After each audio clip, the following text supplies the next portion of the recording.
अपने शब्दों की शक्ति पर और खुद पर इतना भरोसा रखो कि कोई भी आपको आसानी से लेट डाउन ना कर सके, कोई भी आपको कहीं भी शर्मिंदा ना कर सके। दुनिया का काम है आपके अंदर कमियां ढूंढना, और आपका काम है उन्हीं कमियों के अंदर अपनी खूबियां ढूंढना। तो अपनी खूबियों को ढूंढो। कमियां तो दुनिया निकाल ही देगी, आप अपनी खूबियों को उजागर करो, उनके ऊपर काम करो। आप असली फाइटर तो वही है जो इन परेशानियों को अपने ऊपर हावी नहीं होने देता है कि फलाने ने मेरे को ये बोला, फलाने ने मेरे को ये बोला। ये दुनिया का काम है आपके अंदर की कमियां निकालना। आप अपनी खूबियों को निकालो। देखो, बुरे वक्त का कोई भी ओटीपी नहीं होता है, बुरा वक्त बोलकर नहीं आता है। इसने भगवान को नहीं छोड़ो तो हमें क्या छोड़ेगा, हम तो उसी की बनाई हुई कठपुतलियां हैं। आपने खुद देखा है, रामायण देखा है भगवान के साथ क्या क्या नहीं हुआ, महाभारत देखा है भगवान के साथ क्या नहीं हुआ है, शिव पुराण देखा है उसमें भी भगवान भोलेनाथ के साथ क्या क्या नहीं हुआ। तो हम तो उसी की बनाई हुई कठपुतलियां हैं, फिर हम क्यों उन बुरी चीज़ों को अपने ऊपर हावी होने दे रहे हैं। हर चीज़ को एक स्माइल के साथ फेस करो, सब कुछ पॉजिटिव होगा। लेकिन सारी चीज़ें डिपेंड करती है हमारी मेंटालिटी के ऊपर, हम क्या सोच रहे हैं, हमारी नीयत के ऊपर। जो अगर हम सही नीयत से किसी काम को करेंगे ना, वो काम हमें रिजल्ट भी वैसा ही देगा जैसी हमारी नीयत है। जिस नीयत से हम किसी काम को करेंगे हमें रिजल्ट भी वही मिलेगा। एक्चुअली हमारा जो ह्यूमन नेचर है ना, जो हमें भगवान देता है, तो हम उससे ना सेटिस्फाइड नहीं होते हैं। क्या करें, नियत ही ऐसी है। हम कोशिश तो बड़ी करते हैं अपनी चीज़ों से सेटिस्फाइड होने की, लेकिन नहीं। वो हमारे पहाड़ में वो बोलते हैं ना कि फलाने री बहू बड़ी परछाड़ी देख केड़ा काम कराई, है ना।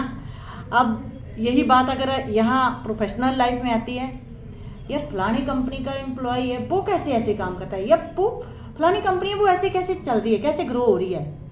उनका काम किसी ने नहीं देखा है, लेकिन ग्रो होती हमें दिख रही है वो। एक्चुअली अगर बोला जाए, सास कभी अपनी बहू से खुश नहीं हो सकती। उसकी बहू चाहे कितनी भी मेहनत कर रही है, कितना भी खुश रख रही है, कितना भी ध्यान रख रही है उनका। और रही कंपनी की बात, वो भी अपने एम्प्लॉय से आसानी से खुश नहीं होते हैं। अगर थोड़ी सी सैलरी, जब सैलरी देने का टाइम आता है, अगर बढ़ गई तो यार अब इसको हटा दें, या कुछ कोई भी बहुत बड़ी सारी चीज़ें आ जाती हैं। क्योंकि मेरे पास बहुत सारे ऐसे कैंडिडेट आते हैं, जब ये शेयर करते हैं तो मुझे थोड़ी सी हैरानी हो जाती है। देखिए, अपने एम्प्लॉय की वैल्यू बढ़ाओ, अगरवाइज कोई और उस एम्प्लॉय की वैल्यू बढ़ा देगा और आप वहीं के वहीं रह जाएंगे, लेकिन सामने वाला ग्रो कर जाएगा। फिर हम देखते रह जाएंगे कि हाँ जी, ये काम तो मेरा एम्प्लॉय कर रहा है, यार गलती कर दी मैंने, अगर मैंने इसकी सैलरी बढ़ा दी होती तो ठीक होता।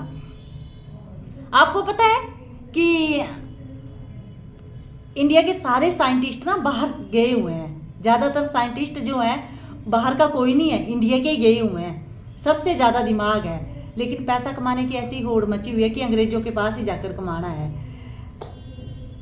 और दूसरी बात है, एक बात और मैंने देखी है कि हम लोग ना हिंदी हमारी अच्छी होती है, लेकिन इंग्लिश बोलने में बहुत सारे लोग कतराते हैं। कतराते भी नहीं है, सेल्फ कॉन्फिडेंस भी कमी होती है, शायद मेरे अंदर भी है, मैं तो एग्री करती हूँ। लेकिन एक बात है कि